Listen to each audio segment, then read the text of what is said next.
over there.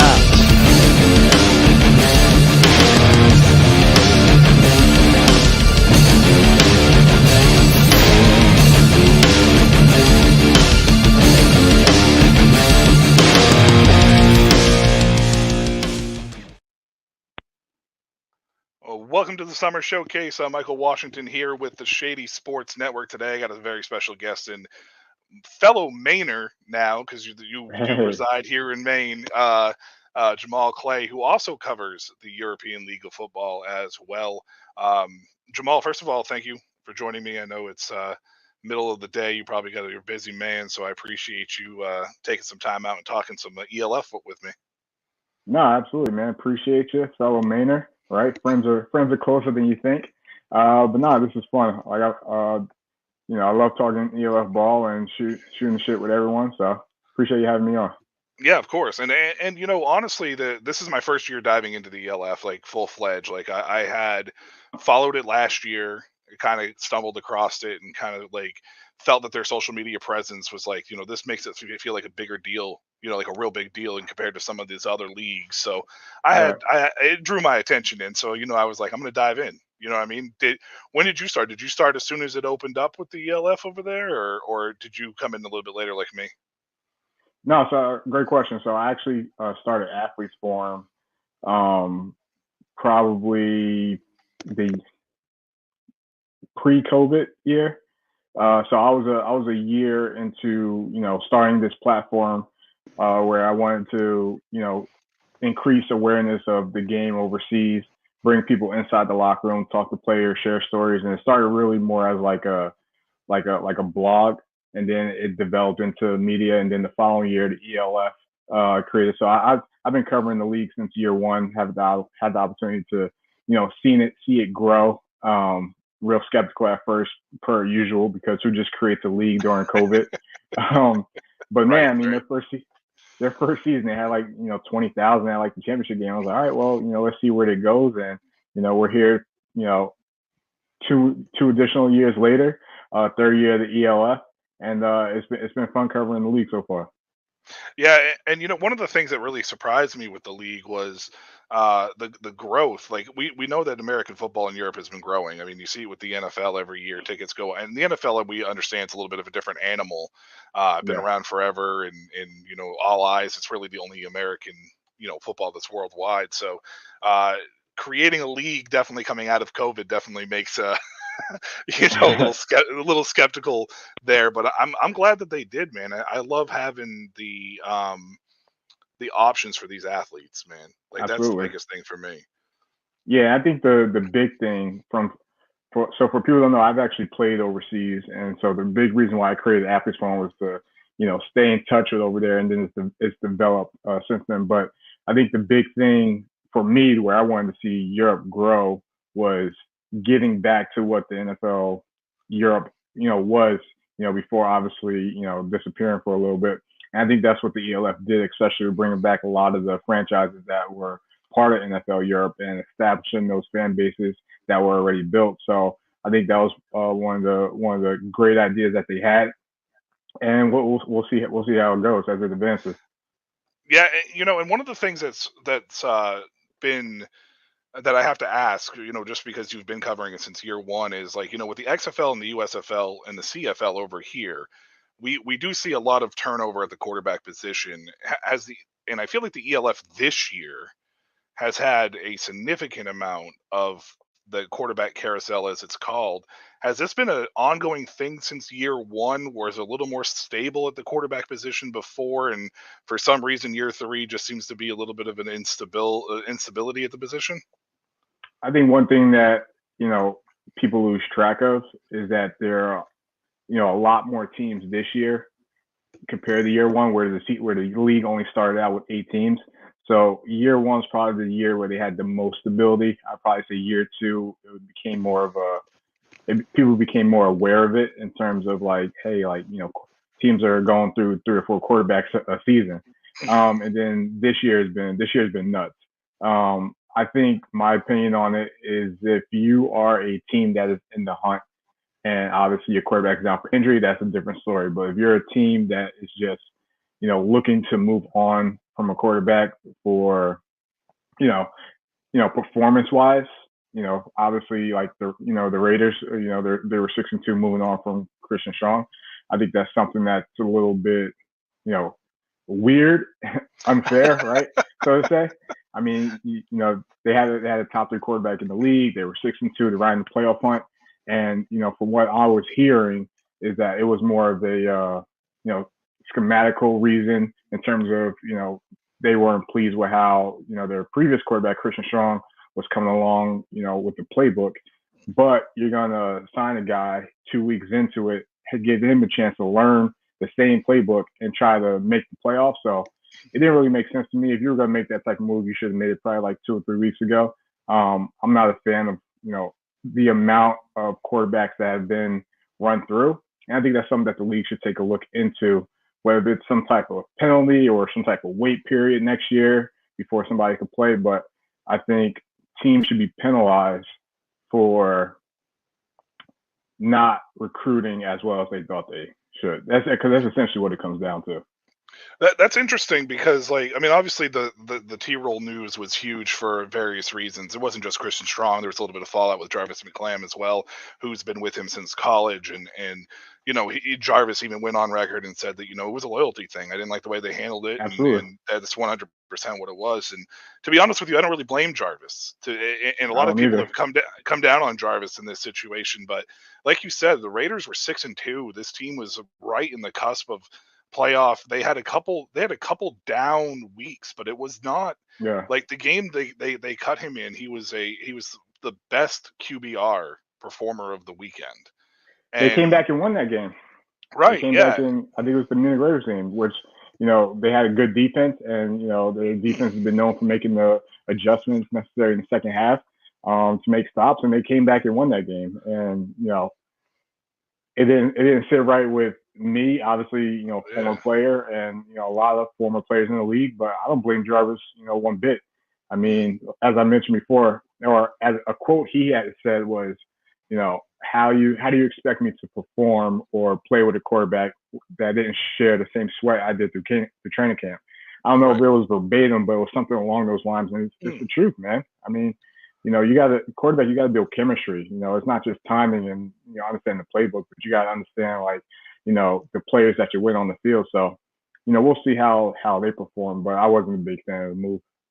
Yeah, there was some things that were said that basically it feels like that the Raiders felt that Christian Strong wasn't a championship quarterback material to me, or at least that's what I've been hearing, and it baffles me at 6-2 and being a top 3 quarterback that you would go that route at this point. And obviously it's not just Christian Strong, but there's been other injuries and stuff, but I think that was probably one of the biggest ones, because if you take a look at some of the other teams that are at the top, those quarterbacks are they're the ones that have been there from the start for the most part. Exactly. Like, granted, Paris, they don't have the record that, they may have hoped, but there were the quarterback, Zach Edwards, who has been in the league since year 1, right? Why haven't they moved on from him? I'm not saying that they should have, but if you're going to move on to someone that where your team is not performing, you would try to look to upgrade it. And I'm not advocating that they should, but I'm just using that as an example. Or like Frankfurt, they lost Jacob Sullivan, another quarterback who's been in the league since year 1, right? They had brought in Steve Cluley, who played well, right? But they went right back to Jacob, right? Yep. So a lot of I think it's definitely a loyalty thing, an investment thing in terms of organizations. But then you also have organizations where, Prague Lions, right? Shazon Mumphrey, right? They should have been a lot better than what they were. And obviously, Shazon wasn't performing, the way that he could have, but there could be other factors that go into that. Obviously, we're just, going off what we read.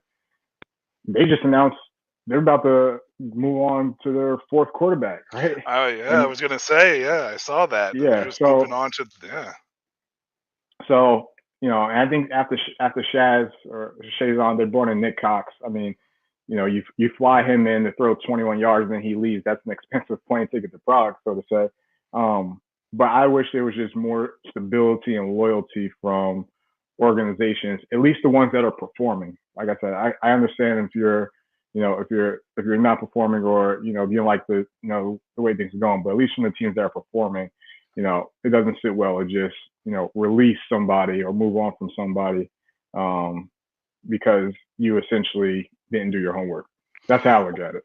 Well, yeah, and on top of that as well, the way that I look at it too is the ELF wants to continue to grow. They need stability. If you're Yes. constantly having these turnovers at certain points, regardless if it's one of the 6 expansion teams or one of the teams at the bottom of the barrel per se, like I feel like that these quarterback stability is going to be only beneficial to the ELF and to the program because it's going to identify a brand eventually Yeah. with quarterback in name. Like Jadrian Clark, we don't think of you know Jadrian on his own right now. We think of him as like with the Rhine Fire. So Yep. it, Great point. and I think that that would be something that I would have loved to have seen. I mean, Prague was a little bit. There was a lot of turmoil involving Prague in that Yeah. situation. So Nate bouncing doesn't necessarily surprise me. I guess a lot of that was from his camp too. Um, Yeah. but you did bring up a good point though, real quick, as far as like the cusp teams that have kind of let these players go. But one was on the defensive side of the ball. Amin Black was let go by Munich, and Munich at the time was in the hunt for a playoff push. The offense was definitely one of the Yeah. better offenses in the league, and he was let go after like a 14 tackle performance. I think he forced Hmm. a fumble and had an INT in that game too, or a pass defense. Um, is it possible that some of these teams that are like on that cusp are letting go of maybe some of their higher paid guys to save a little bit of money down the stretch just in case they don't make the playoffs? I hate to bring the I money mean, side into it, but I mean it's yeah. football, so Yeah. No, I got you. No, I agree with you. I mean, I don't. I hope he wasn't cut for money reasons,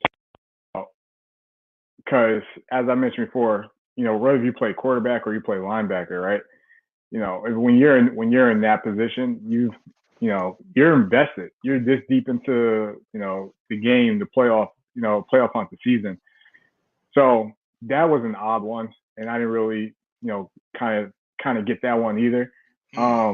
But I think the league should definitely look into, like, hey, like, for something other than injury, if you're going to release somebody, there has to be like a 2 week wait window for the new guy to play, or something like that. Just because you don't want to be known as the league that's just recycling through players, right? Yes, yeah. that doesn't sit well with players. That doesn't sit well with people who are watching the league, want to play in the league, who are interested in the league. You don't want to be known as the league where, let me just go here with a chance or the possibility knowing that, all right, I can be cut within a couple weeks. Yeah, and that's the other thing too is the instability is going to cause some of these players to not want to come to play for your league as well. So the ELF definitely has a image to uphold and protect in this situation as well. So I think something along those lines may be good for them to at least explore an option for sure. Yeah, I mean, look at I don't want to compare it to like the NFL, but if you just look at other leagues like the XFL, CFL, USFL, whatever the league is, like, how many times do you see a team go through 4 quarterbacks in a season, Yeah, right? it didn't really happen a lot. There was a lot of quarterbacks that played, but they didn't like release them Yeah, outright and stuff like that. But I mean, I can't think of a league where there's just been outright releasing and bringing in. And I know some of that's import rules too, so it's yeah, a little bit different rules. But I still think absolutely. it's sending a wrong message. Yeah, and I get it. Most most every team's one important American is the quarterback position. So, if you're gonna lose that guy, you want to bring in somebody that's capable of, being better than the previous person. But I mean, you got to recruit better. That's for me. That's what it comes down Right? to. Yeah. You got to do your homework. You got to look into these people that you're bringing in and trusting them to run your offense and your organization and teach the guys around them. So, I think situations like that the blame solely relies on the organization. In this case, with the going back to the Rays a little bit, they're looking for someone to replace a legend like Sean Shelton, right? In the Hmm. case with Munich, we don't really know much in terms of what happened. So, like I said, that's something that the league's definitely got to take a look into. But that's the beauty of the league being so young, is that they're coming across issues where if it lasts that long, these aren't occurring in year 5, 6, 7, 8, 9, 10. And you bring up a good point there with it being a young league, and a lot of people, are there's grumblings out there as far as the league and its stability on a lot of different levels. Between what happened with Leipzig and Prague, Mm-hmm. there's some players that I've talked to that have said that there are some teams looking to still try to get into the ELF. I know that the business model is much different than what they usually run in Europe. I know it's not Yep. they're teams and not necessarily clubs like a lot of it's run for other leagues out over there. Um, but what's your take on some of this noise and talking as far as the league's instability is concerned, and is it something that people should be concerned about? I guess from your point of view. Yeah, there's a lot of loose lips right now, and it's coming from it's coming from inside though. All right, it's coming from players, coaches, referees that just want the truth out there. All right, Mm, so the way to avoid that as a league is do better. Right, look into the issues that are being presented, whether it's financials. All right, why isn't the team paying their players on time? Right? Maybe the pay structure should come from the actual league versus the organization.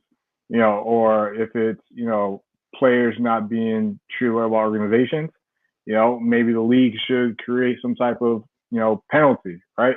I get it. There's no like collective bargaining agreement. There's no players advocating for players type of situations. But if you're gonna market this league as the League of Europe, all right, mm, and you want to be that brand, you know, and maybe they are doing it behind the scenes. I don't know, right. but their actions really aren't showing. All right, like a team could just do certain things and not reap the penalties of it. So not only I think that goes back to what I was mentioning before. The league has to tighten up some things. They got to tighten up the house because right now, like the ugly side is coming out. Is we got about like 4 or 5 more weeks left, and then we're heading to the playoffs. Won't be surprised if more stuff comes out, right? Mm, So yeah. we'll see what happens. But obviously, perception is reality. So it's something. Going back to your question, should people be concerned about it? If you would have asked me this in the beginning of the season, I would have said no. But I would say as of right now, this is definitely something that is becoming a top priority in terms of concern with the league, their image, what they're trying to get to, and what's getting in their way of getting to that point. Yeah, I think at this point in time, it's for me, from my standpoint, my perspective, it's more of like a keep an eye on it type of situation. Yeah, Because I mean, a lot of people tend to think that when they think about American football, the stability, they look at the National Football League. Obviously, it's the staple, but they had over 40 franchises inside the first 10 to 15 years, kind of come and go. That yeah, they kind of come and went too. So this league is in its infancy, and there's going to be issues. And like you said, you brought up a very good point that it's better that it's happening now than in like yeah, year 13, year 14. It's just going to be a matter of how is the ELF going to respond on this front. And the lack of yeah, transparency, a lot of people want transparency involved with this, and or at least from the league standpoint. And I feel like that's all fine and dandy, but I think at the same time, the league is probably trying to be guarded in the sense. And I'm not pro league; I'm pro player by all means, but absolutely. I think that they're trying to maybe kind of minimize a little bit because they are trying to handle it in their own manner internally. And a lot of that stuff they're trying not to get out. But like you said, there is a lot of loose lips going around right now, and there's a lot of rumors out there. So a lot of Absolutely. speculation. And I think the league, and I think they've done a better job at it, since like year one and stuff like that. But they need to be transparent in the teams that they bring in. They need to be Mm, transparent in their investors, right? The reason why a lot of what is coming out is because there's money involved, right? We hate to bring up mhm. the money again, but like if I'm investing in a team and there's stuff going on, well, like I'm gonna have to get involved. Whether it's you know I need changes on this front, whether it's on the field or off the field or whatever. So I think that's a different aspect that people got to take into account. That like this is not your typical GFL, Austrian Football League, Swiss League, Italian Football League. Like there are people with money backing these organizations, and Yep. They want results, right? Right. Yeah. But at the same time, the league has to operate in a way where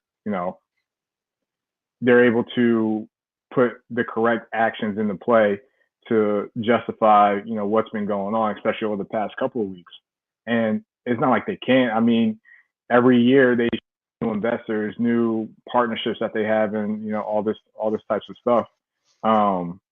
So they have the manpower to obviously have that backing, but like now you need to get a grasp of the league, set ground rules, penalties for things that are going wrong, and make sure that like next year, when we're talking about the league this time of the year, those aren't the same issues. Right. Do you feel that the league did enough with Leipzig's that situation? Because I mean, from everything that I've read and learned, it seems like it was previous ownership. It wasn't Yeah. really the new ownership group. Do you feel that they did enough? I mean, as far as like at least checking the financial side of things to be able to make sure that this didn't happen, even though it did happen. Do you think they did enough?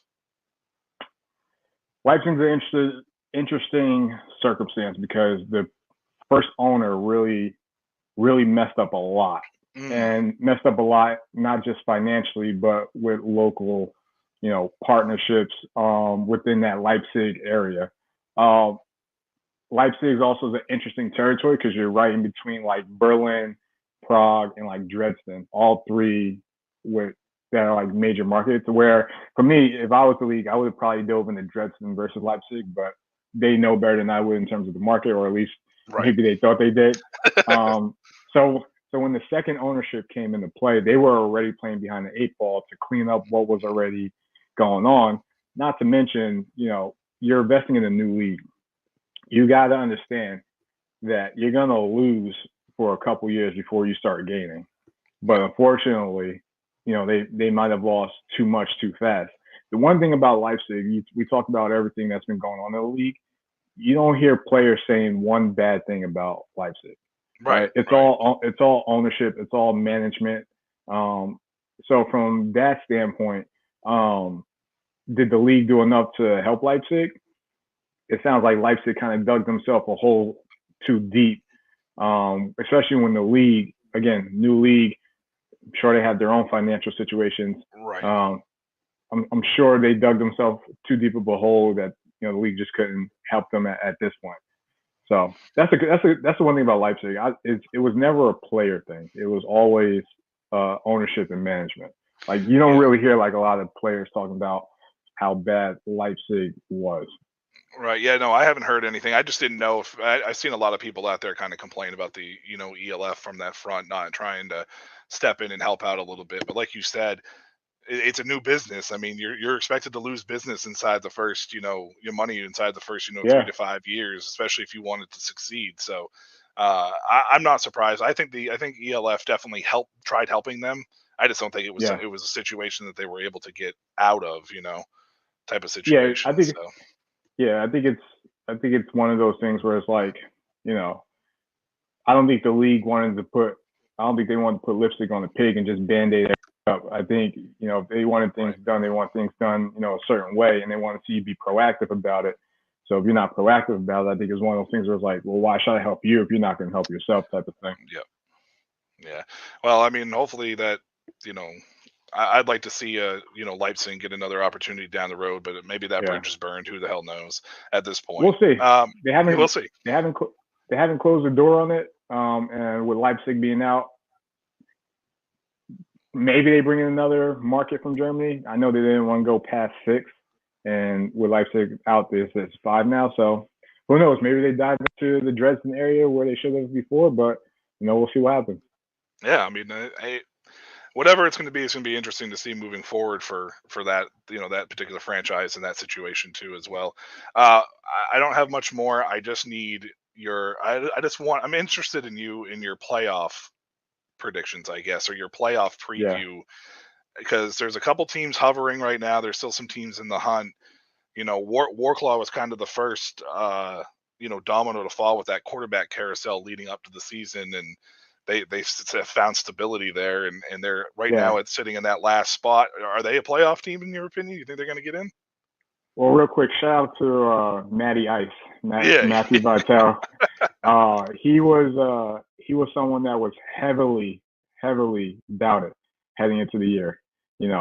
Worst decision they could have made. Who is this guy? Didn't even start in college, and he has balled ever since. So I just want to give a shout out to Matty Ice over in Russell, and he just got reactivated off IR, so I'm happy to see him back.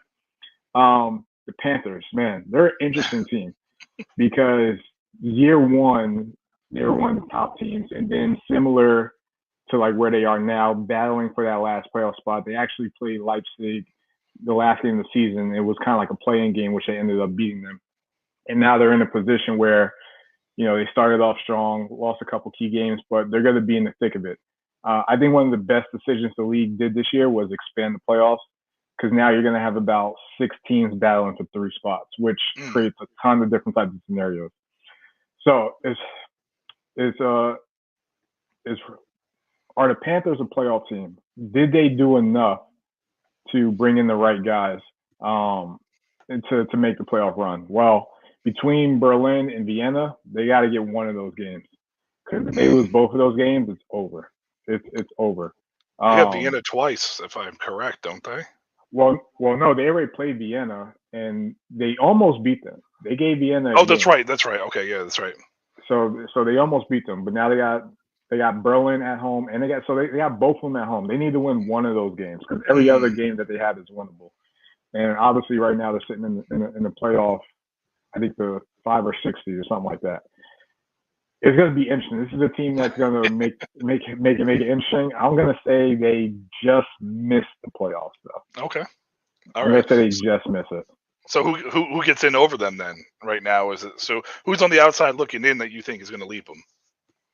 Yeah, so I think Frankfurt's getting that 4 seed. So if Frankfurt gets the 4 seed, that leaves a handful of teams with similar records. Like you got Berlin, you got the Raiders that are going to be in the hunt, right? You got I think the Surge are going to win the Central, so I wouldn't necessarily count them. Obviously, you still have Munich that's still in play. I feel like I'm missing someone from the Central, or maybe not, because I took Russell out. So yeah, I don't know if they. Yeah, I don't. I think Frankfurt gets 4. I think Berlin squeezes in, and I'm being honest, I don't know if the Raiders get in, but in this situation, they would have to if Roadclaw is out. So that it's going to be interesting, man. I don't for sure. Because the Roadclaw could still sneak. Now that I think about it, if depending on what happens with the Raiders, that's going to determine the Panthers' fate essentially. But I think Frankfurt definitely gets in. I think Berlin definitely gets in, and then now you got about 3 or 4 teams fighting for that last spot. This is assuming Fire, Vikings, Surge all win their conferences, which is what I'm pretty much. Yeah. I think it's a lot. Despite it, there's being some pretty decent parity overall, and I say decent. I mean, obviously with 6 expansion teams, it's hard to expect parity, equality across the board. But for the most part, it's been decent. But the top half of that league, man, is just so nice, man. With it, Vienna and Rhine and Stuttgart, they're all looking really good. This is why what I think. Sorry, Frankfurt's 6-1. Isn't Frankfurt 6-1? 7-1, I believe. Yeah, sorry, I didn't mean to cut you off there, but that's another team that a lot of people really aren't talking about too. That only 1 loss on the year. Yeah, so when we look at all the teams you got in the wild cards, assuming those 3 win their conference, you got Frankfurt, you got the Raiders, you got Berlin, you got the Roadclaw Panthers, and then you got Munich and Hamburg needing a lot of help, but they still have a chance. But the beauty about what the league did with expanding playoffs is technically, and a lot of crazy things will have to happen, but Frankfurt could still win the conference. That's the crazy thing. Obviously, they would have to beat the Fire, but it's the last game of the season. It's in Frankfurt. people can't forget Frankfurt beat the champions last year, being the Vikings in Frankfurt. I think that first game didn't necessarily tell the whole story about who the Galaxy were. But that's the crazy thing about it, is that the Galaxy still could technically win the conference. And if that happens, then, it's gonna be bananas that last week of the season. But that's the beauty about what the league has done with creating more playoff spots. Yeah, for sure, man. Real quick, man, before we get ready to wrap up here, what's your prediction for the championship? Who's winning? Who's taking it all right now at this point from where it stands? I know, put you right on the spot, right? Yeah. I hate to. I don't want to go chalk, so I don't want to just say. I want to say the Vikings and the Fire. I think this is what I'll say. I don't know who's going to be in the championship game, obviously. Okay. But what I will say is that, like, obviously, the Fire still got to beat the Galaxy that last game of the season. Vienna, easy schedule, but they're a lot better than people are giving them credit for. Yeah. Obviously, they're undefeated, but they've had some close matchups. Vienna's a good team. They're actually better this year than they were last year. The teams to keep an eye on, the three teams you want to keep an eye on are, the Raiders, the Thunder, and the Panthers. Because what happens between those teams is going to determine, those last couple spots for a lot of teams. And the Raiders' defense is legit, and the Panthers' defense just got better signing AJ Wetland. So I mean that those two teams are definitely improving there on defense, and defense wins championships. I don't know if you were a defensive guy or not. But yeah, DB University of Maine, class of 2013. DB, yeah, look at that, 2013. Man. UMaine, bro. Black Bear forever. Jamal, I'm gonna give you the platform here for a minute. Just shout out anybody you want. Run down what Athletes Forum is. Run down what you do, where we can follow you, all that stuff. By all means, go ahead, man. Most definitely. So Athletes Forum, you can catch it out. You can catch it on YouTube. You can catch it on Instagram. We are basically, think of it as like the international locker room, so to say, right? Covering a lot of guys, a lot of coaches, bringing that locker room talk to you with everything going on in Europe or European football. Come chat with us. I'm always, chopping it up with a lot of guys, a lot of coaches. Base coverage is the platform where I cover the ELF, but we also have the Scoop you could check out, just talking about a lot of different topics that happen in Europe. Shout out to the Helvetic Guards. I played in Switzerland for 3 seasons. One of their fans sent me some stuff, so I just wanted to give them a shout out. And yeah, man, subscribe to the channel. I appreciate you having me on, brother. I tell everyone this won't be the last time we chop it up, but we got a lot of time to get there. Yeah, for sure, brother. I appreciate you coming on and chopping it up a little bit ELF for me, because like my whole premise for this is to try to at least bring some attention to American football in Europe, and let Americans know that, hey, there is still some really high quality football being played and stuff. So and you got the athlete side covered up on that, so that's what it's all about, though, is the athletes and whatnot, man. So thank you so much for joining me again for the Summer Showcase, Jamal, and we'll chop it up. I'm sure we'll talk some more. So definitely take care, brother. UMaine out, man. There we go. I'm a game changer.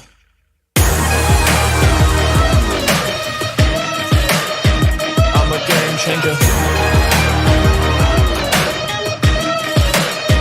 I'm a game changer. I'm a game changer. I'm a game changer.